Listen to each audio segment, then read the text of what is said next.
श्री सद्गुरु महाराज की जय। पुस्तक अपने गुरु की याद में, लेखक गुरु सेवी स्वामी भगीरथ दास जी महाराज। अपने गुरु में अगाध श्रद्धा। संत सद्गुरु बाबा देवी साहब मुरादाबाद उत्तर प्रदेश में रहकर वहीं से सभी जगह जा जाकर संतमत सत्संग का प्रचार प्रसार किया करते थे। इनका उपदेश था, सबको शरीर रहते मोक्ष प्राप्त कर लेना चाहिए। इसके साथ साथ बाबा देवी साहब का स्वावलंबी जीवन बिताने पर विशेष जोर था। परावलंबी जीवन बिताना इनको बिल्कुल पसंद नहीं था। ये स्वयं अपना जीवन बिल्कुल साधारण तरह से बिताते थे। इनके जीवन बिताने में कोई बाहरी आडंबर नहीं था। ये काले कपड़े धारण करते थे। काला कपड़ा प्रायः कम गंदा होता है, गंदा होने पर भी गंदा दिखाई नहीं देता है।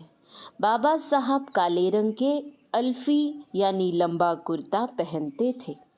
सन 1919 ईस्वी के 19 जनवरी को इनके परिनिर्वाण काल में कुछ सत्संगियों ने इनसे सविनय निवेदन किया था, आप तो चले जा रहे हैं, हम लोगों को कुछ उपदेश देने की कृपा की जाए। इस पर बाबा देवी साहब बोले थे, दुनिया वहम है, अभ्यास करो। इतना कहकर अपने पार्थिव शरीर का परित्याग कर परम धाम सिधारे।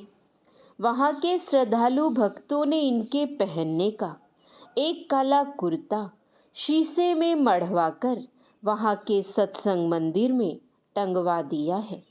बहुत से भक्त दर्शनार्थी लोग उस अल्फी को देखने जाते हैं। 1975 ईस्वी में वहाँ के श्रद्धालु भक्तों ने संतमत सत्संग का अखिल भारतीय महाधिवेशन करवाया था। पूज्य गुरुदेव अपने भक्त शिष्यों के साथ उस सत्संग में पधारे थे। उस सत्संग के लिए भागलपुर से मुरादाबाद उत्तर प्रदेश तक स्पेशल ट्रेन की व्यवस्था की गई थी। 1975 ईस्वी के दिनांक 2, 3 एवं 4 मार्च को धूमधाम के साथ संतमत सत्संग संपन्न हुआ।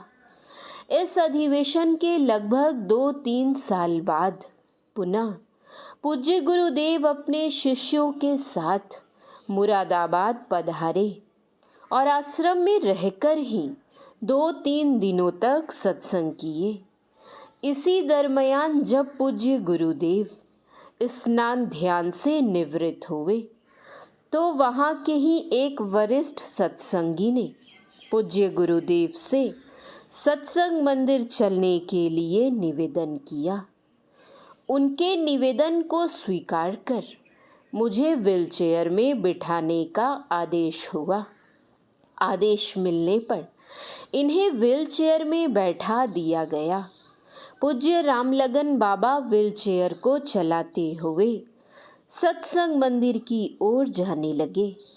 मैं झट पूज्य गुरुदेव के बैठने के कपड़े की बनी आसनी लेकर पूज्य गुरुदेव के बगल बगल चलने लगा।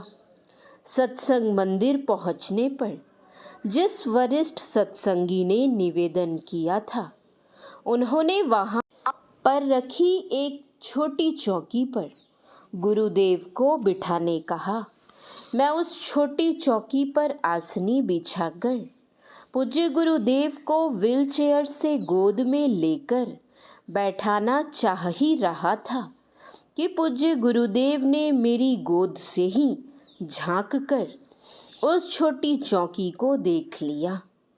चौकी को देखते ही चिल्लाते हुए कहने लगे, अरे अरे, इस चौकी पर तो बाबा साहब बैठते थे, बाबा साहब बैठते थे। यह कहकर इस तरह छटपटाने लगे जिस तरह किसी व्यक्ति को कोई जबरदस्ती पकड़कर धधकती आग में फेंकना चाहता हो और वह उससे बचने के लिए चिल्लाता और छटपटाता हो। वैसा ही गुरुदेव मेरी गोद में करने लगे। इन्हें संभालते हुए पुनः व्हील चेयर पर बैठा दिया गया। पूज्य गुरुदेव ने व्हील चेयर में बैठकर उस चौकी को प्रणाम किया। मुझे यह मालूम नहीं था कि इस चौकी पर बाबा साहब बैठते थे। अगर यह बात पहले मालूम हो जाती तो मैं ऐसा साहस नहीं करता, बल्कि गुरुदेव से निवेदन करता कि हुजूर, इस चौकी पर बाबा साहब बैठते थे, फिर इनकी जैसी मौज होती उनके अनुसार सेवा होती। उस समय मुझे ऐसा एहसास हुआ कि पूज्य गुरुदेव को अपने गुरु के प्रति कितनी अगाध श्रद्धा है। ऐसी श्रद्धा हम लोगों को भी होनी चाहिए। श्री सद्गुरु महाराज की जय। सत्संग योग भाग 4 से गुरु महाराज की वाणी। दृष्टि के 4 भेद हैं। जागृत की दृष्टि, स्वप्न की दृष्टि, मानस दृष्टि और दिव्य दृष्टि। दृष्टि के पहले तीनों भेदों के निरोध होने से मनोनिरोध होगा और दिव्य दृष्टि खुल जाएगी। दिव्य दृष्टि में भी एक बिंदुता रहने पर मन की विशेष ऊर्ध्वगति होगी और मन सूक्ष्माति सूक्ष्म नाद को प्राप्त कर उसमें लय हो जाएगा।